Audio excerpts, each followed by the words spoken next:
E eu lembro que meu editor falou assim para mim: meus parabéns, eles aprovaram e tal, vamos publicar. E parabéns, porque você escreve igual um homem. Eu achei aquilo a coisa mais esquisita do mundo, tanto que nos meus próximos livros eu passei a escrever mais ainda o mundo feminino, mais claramente. E no meu terceiro livro, O Perigo do Dragão, foi capa da revista Veja, como a voz feminina, com erotismo, etc. Então, eu fui para o lado bem da voz da mulher. A gente tinha uma biblioteca gigante, quase do tamanho disso aqui. E tinha muito, muito, muito livro, muito. Porque eu leio desde menina. E aí, aos poucos, a gente fez uma reforma na casa e tal, e a gente resolveu distribuir de outra maneira. A gente faz isso de vez em quando, a gente reorganiza todos os livros, a gente vê o que é relevante, que a gente quer que fique, e a gente faz doações anuais, porque todo dia chega livro em casa. A gente não precisa acumular. Meu primeiro livro, quando eu juntei os primeiros, sei lá, não sei quantos eram, 100, 150 poemas, e de uma garota desconhecida. Eu era modelo, eu fazia capa de revista, moda, beleza, essas coisas, mas eu não era conhecida, sim, conhecida pela moda, né, por um nicho, vamos dizer assim. Primeiro eu comecei a publicar fora do Brasil, porque esse amigo mandou para fora e mandei para várias revistas literárias, e eu ganhei pela primeira vez um cheque de $400 em troca de 2 poemas.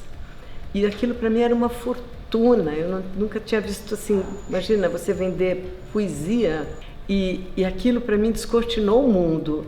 Em seguida eu juntei, quando eu arrumei o editor, né, um outro amigo mostrou, sem eu saber, os meus originais para o Chico Buarque. O Chico Buarque, na época, ele era o maior ídolo que eu podia ter na vida. Eu era, assim, fã absoluta, eu tinha pôster dele no meu quarto, eu era muito, muito fã. Daí, de repente, esse meu amigo me liga e diz assim: o prefácio do seu livro vai ser do Chico Buarque. Eu levei era assim, é como se você falasse não sei o quê. Foi um choque tão grande para mim, eu não tinha nada que eu pudesse alcançar que equivalesse àquilo. Eu li esse livro eu assinei nele, Gabriel Garcia Marques, que eu estou relendo, está aqui minha assinatura, em 69, 70. E eu escrevi assim, o melhor livro, porque eu li e e também eu jamais imaginei que eu seria amiga dele, que eu conheceria. E daí eu comprei, né? Eu tenho várias edições, tem essa também maravilhosa, que é uma tradução do Éric Nepomuceno, que é mais recente.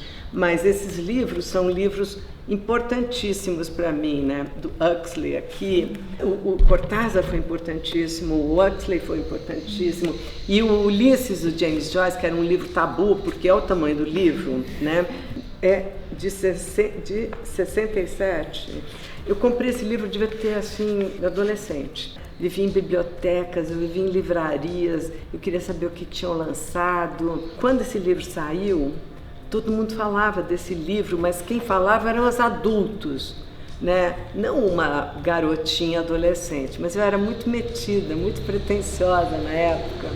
E eu fui na livraria, que o cara era já meu amigo, né? Que era a Livraria Cultura, que agora não tem mais. E eu falei assim para ele, é meio ridícula: você tem o James Joyce, né? Ulisses? E ele falou: tenho. Eu falei: eu quero reler. Era assim, porque eu achava uma vergonha eu com 15 anos não ter lido ainda. E a Clarice, ela foi extraordinariamente generosa comigo.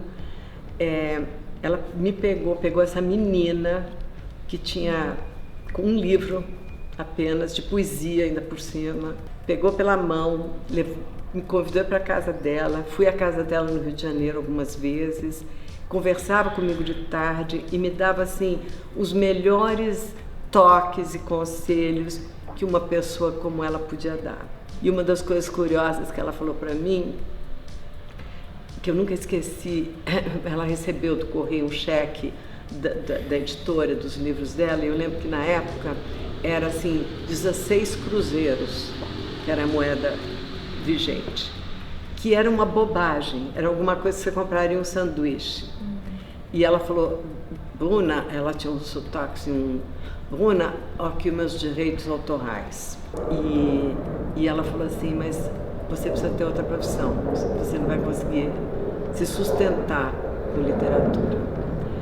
E eu fiquei muito impressionada com aquilo, porque aquilo foi marcante para mim também, porque eu precisava me sustentar, eu precisava pagar 2 faculdades, eu precisava fazer minhas coisas, eu precisava ter um carro. Aí que eu fui fazer televisão, aí que eu fui fazer novela. Hoje no Brasil tem lindos livros como o do Itamar Vieira Júnior, que é um livro maravilhoso, Torto Arado, Salvar o Fogo, são livros importantes, imperdíveis. A própria Djamila Ribeiro, que faz um trabalho de muita identidade, de muita busca. Li a Giovanna Madalosso, li a Maria Adelaide Amaral, eu li o Tom Farias. Eu sempre carrego o livro na bolsa. Se eu viajo, eu levo 2, 3 livros, na esperança que eu vou terminar um, vou ler outro. Não sempre isso acontece, mas também falar, de repente eu começo a ler, não gosto, quero ler outra coisa e tal. Eu acho que todo mundo tem alguma coisa que o machuca. E não é só o relacionamento amoroso que machuca a gente. A gente vive num mundo, numa sociedade com tantas pressões, tanta loucura, tanta distorção, tanta distopia, que tudo nos machuca. Sabe, se você tem um pouco de sensibilidade, se você vive, você vai se machucar um pouco. Eu levanto esses temas, os temas de coisas que nos machucam, são questionamentos e são buscas de respostas, mas sobretudo assim um caminho com uma certa esperança.